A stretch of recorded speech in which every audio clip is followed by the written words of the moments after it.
was this racial equity fund. And I know you wrote an op-ed that I have here addressing it. So to start us off on this issue, can you talk about what this fund is and what are some of your problems with it? Yeah, I got to the point where I felt like it was important to speak out. And this is somewhat about this particular announcement and fund repeating a pattern that we've seen now. I think this was the seventh fund that's been created in the last 3 or so months. Each time the announcement meant to signal some sort of big movement happening within City Hall, a response to the moment, as you say. But this fund was like the Boston Resiliency Fund, one where we're creating this mixed set of incentives by putting City Hall and specifically the mayor and his administration as gatekeeper to private money flowing through now the mayor's office. And so the fund, like the Resiliency Fund, is set up to solicit donations from private donors, corporations, and individuals, and then through some decision-making process, decide how to allocate the money raised out to nonprofits.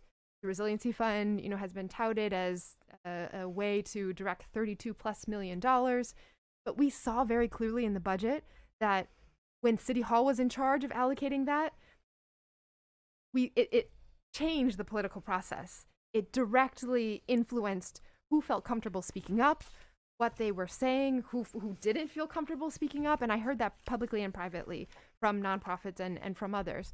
And so, you can argue that the Resiliency Fund is something that it addressed an extraordinary need in an unprecedented, unexpected moment. I actually think that it's not serving any need that our nonprofits weren't stepping up to do, and there's a role for the city to push, philanthropy or what, through other channels.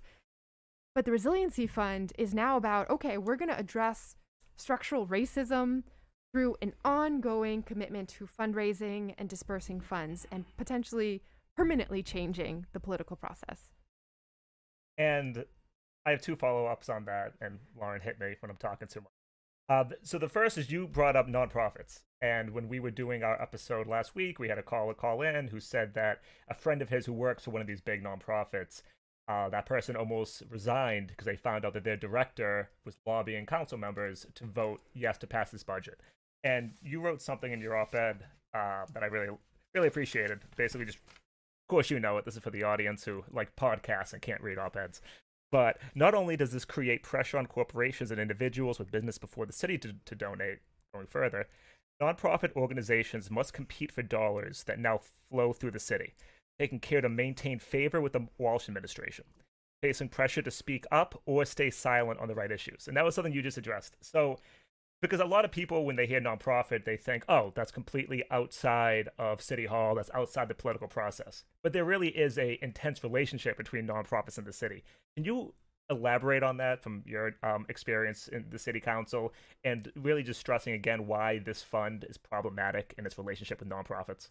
Yeah, and it's not just this particular racial equity fund. It's Resiliency Fund. It's anytime we are setting up the city to, one, redirect money, that private dollars that could be flowing through organizations with much more skill in disbursement and accountability and that kind of expertise. I think we could have a separate conversation about philanthropy and the what comes from that. But when the city does it, when city government does it, we are creating pressures that we saw in the budget, right? There were numerous I like to hear from everyone, right? So my job, whoever wants to reach out, I'm grateful, even when people are angry, even when they disagree. That is the role, is to receive that outreach.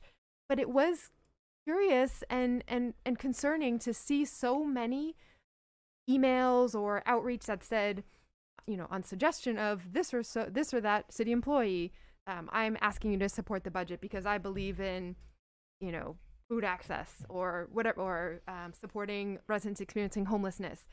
And then when you go back to the spreadsheet of who received a donation, finding that was linked, and not that I'm not ascribing ill intention on any part to any of the nonprofit executive directors or those who reached out, but there there is a subtle changing of the dynamic when people know that when they respond to City Hall in a certain way, it comes with a check versus when they don't. And when then they're later called on to do something, maybe it's not a big deal to them, but it just, it's corrupting is what it is.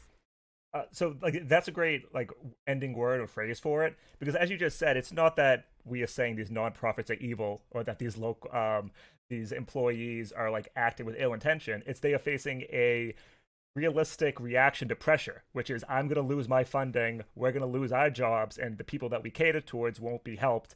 I have to not speak out about this issue. Or maybe I need to like rub elbows with Marty Walsh or some of his handpicked people because I know that is where our funding stream is. So it creates a subconscious pressure.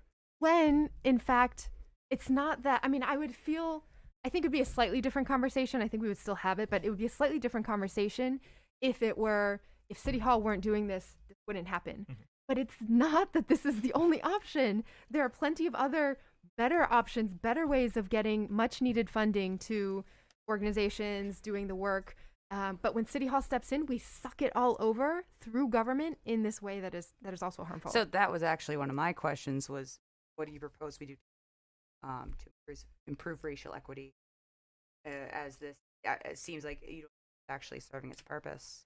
Right. And there's a long history of government in general and the city of Boston in particular. I love Twitter because the most random of information flows your way, but a professor who is writing a book about the history of Boston city government and these funds that were created to really say that we were doing something. And not every dollar makes a little bit of difference, but when you are doing that, when you're stepping into that world, instead of owning up to the real structural change that sits solely on the shoulders of those in power and government to do, that is harmful. And so in this case, yes, we need more funding to communities of color. We need more funding to Black-led organizations and Black and Brown communities. But there was also a new Commonwealth Fund set up led by Black and Brown business leaders. If the mayor wanted to make sure there was more funding, direct it that way, right? Speak up, support that organization. And then what we do on city time, what we do with city energy is change the procurement process, right? Introduce equity in how we spend city money. We crunch the numbers. Out of all the millions of emergency COVID dollars spent in this by the city of Boston, one Boston business owned by a person of color got a contract. That was it. And that it was about 1.8% of the total spend went to that business.